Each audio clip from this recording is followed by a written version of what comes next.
Hey everyone, welcome or welcome back to my channel, guys. I know, you just want to dive directly into the video, but before going ahead, let me just give you a quick intro. तो बात कुछ ऐसी है कि हमारे college में हमसे presentation लिया गया था और प्रेजेंटेशन के बहुत सारे डिफरेंट टॉपिक्स थे। जो टॉपिक मेरे पास आया था that was new education policy 2020। To be honest, it was one of my personal favourite topic at that time और मैं बहुत खुश थी कि मुझे ये टॉपिक चूज़ करने का मौका मिला है क्योंकि मैं इसके बारे में काफ़ी कुछ बोल सकती थी। So now you can enjoy the video. जानते हैं कि भारत की पहली एजुकेशन पॉलिसी आई थी 1968 इंदिरा गांधी गवर्नमेंट में और 1986 में आई थी भारत की दूसरी education policy Rajiv Gandhi government में, जिसे 1992 में पीवी नरसिम्हा राव की सरकार ने मॉडिफाई किया था और अब 34 वर्षों बाद आई है भारत की न्यू एजुकेशन पॉलिसी 2020। नमस्कार, मेरा नाम है आरती तिवारी और आज हम जिस विषय पर चर्चा करेंगे उसका नाम है न्यू एजुकेशन पॉलिसी 2020। क्या आप जानते हैं इलेक्शन मैनिफेस्टो में केवल उन मुद्दों को लिया जाता है जो बहुत जरूरी है या फिर उस समय देश के लिए सर्वोपरि है, जैसे कि डिफेंस, कोटा, रिजर्वेशन इत्यादि। परंतु एजुकेशन की बात इलेक्शन मैनिफेस्टो में कभी नहीं। किंतु वोट बैंक के पॉलिटिक्स के हिसाब से, क्योंकि ये आज तक उतना ज़्यादा इंपॉर्टेंट समझा ही नहीं गया, परंतु 2014 में बीजेपी के मैनिफेस्टो में एजुकेशन एक अहम मुद्दा था जिसके बारे में गहन विचार किया गया। 2015 में स्मृति ईरानी जब एचआरडी मिनिस्टर थी तब एक कमेटी का गठन हुआ जिसके चेयरमैन थे डॉक्टर टी.एस.आर. सुब्रमण्यम। इस कमेटी ने अपनी रिपोर्ट 7 मई 2016 को सबमिट की।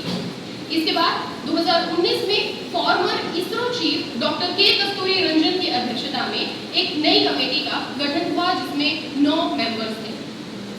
इस कमेटी का ड्राफ्ट 31 मई 2019 को तैयार हुआ और एचआरडी मिनिस्टर के अकॉर्डिंग लगभग 1.5 लाख लोगों की सहमति के बाद फाइनली 2020 में पास हुआ, जो कि था न्यू एजुकेशन पॉलिसी 2020।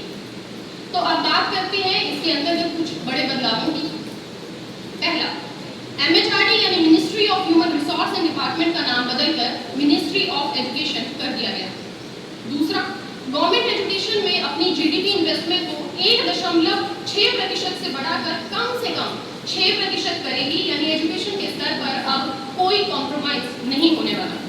तीसरा, ग्रॉस एनरोलमेंट पर फोकस किया जाएगा और ये कहा गया कि इसे 50% से इंक्रीज किया जाएगा। हालांकि इन नंबर्स को अचीव करना केवल तभी संभव है जब एजुकेशन में डायनामिक चेंजेस को इंट्रोड्यूस किया जाए। इसलिए पॉलिसी बात करती है हॉलिस्टिक अप्रोच की, जिसमें academic, vocational, extra curricular activities सबको इक्वल फुटिंग दी गई है, जिसके अंतर्गत ये कहा गया है कि बच्चा जिस भी स्किल में इंटरेस्टेड हो उसे वो स्किल सिखाई जाएगी।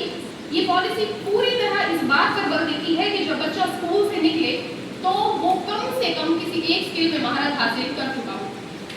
यदि बात करें स्कूल एजुकेशन के पैटर्न के बारे में तो इसे बदलकर 10+2 से 5+3+3+4 कर दिया गया है।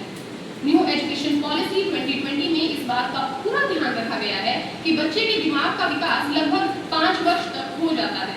इसीलिए पॉलिसी के अंतर्गत शुरुआती दौर को भी एक अहम स्थान दिया गया और इसे भी फॉर्मल एजुकेशन माना गया है। क्लास 6 से ही कोडिंग सिखाई जाएगी।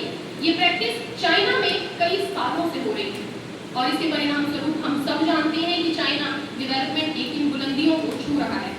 इसके साथ ही अर्ली एजुकेशन स्टेज में लोकल लैंग्वेज का भी प्रयोग किया जा सकेगा।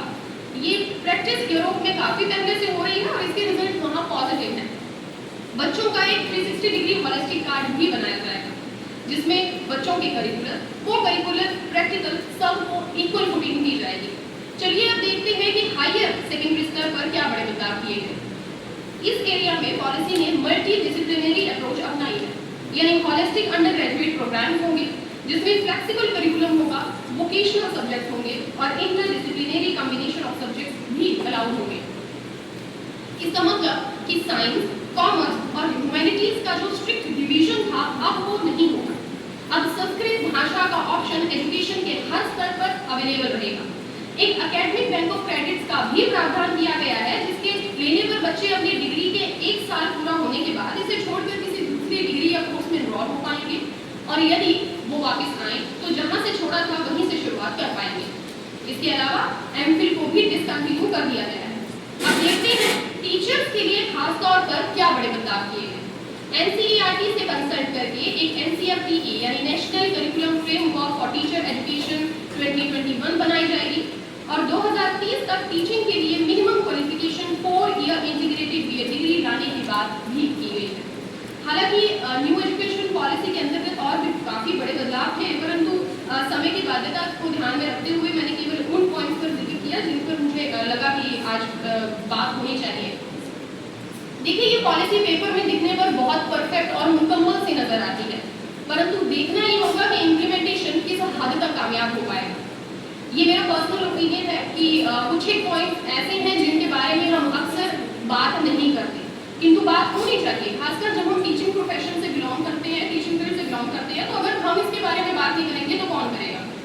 इसे इम्प्लीमेंट करने पे काफ़ी चर्चा हो रही है कि पॉलिसी तो है पर इम्प्लीमेंट होगी कैसे, क्योंकि यदि आप हमारा इतिहास देखें तो ऐसे बहुत से लुभावने ड्राफ्ट और पॉलिसीज पहले भी आई हैं। नेताओं ने अपने अपने हिसाब से जो उन्हें सूट किया उसे अप्लाई किया, इम्प्लीमेंट किया और बाकी सारी चीज़ें ठंडे बस्ते में पड़ी रहती हैं। HRD मिनिस्ट्री का नाम बदलकर एजुकेशन मिनिस्ट्री किया गया। जब हमारा देश आज़ाद हुआ था तब भी इसका नाम एजुकेशन मिनिस्ट्री था और राजीव गांधी जी ने इसका नाम बदल के HRD मिनिस्ट्री किया था और अब फिर इसका नाम एजुकेशन मिनिस्ट्री कर दिया गया। तो ये एजुकेशन मिनिस्ट्री से HRD मिनिस्ट्री क्यों और फिर HRD मिनिस्ट्री से एजुकेशन मिनिस्ट्री क्यों? इसका लॉजिक किसी को नहीं पता। फ्री लैंग्वेज फॉर्मूला को लेकर बहुत बात हो रही है कि समाज काफ़ी कुछ समाज है जिसके पक्ष में है, कुछ इसके विपक्ष में भी बात करता है। इसके अंतर्गत ये है कि कम से कम 5वीं कक्षा तक बच्चे को लोकल लैंग्वेज या उसकी जो रीजनल लैंग्वेज है उसमें पढ़ाया जाएगा और इसके आगे भी यही कोशिश की जाएगी, क्योंकि आप खुद समझ सकते हैं कि यदि कोई बच्चा 5वीं या 8वीं कक्षा तक अपनी लोकल भाषा में पढ़ा है तो आगे भी वो यही प्रेफर करेगा कि मैं अपनी लोकल भाषा में ही पढ़ूँ, उसमें ही वो ज़्यादा कंफर्टेबल रहेगा।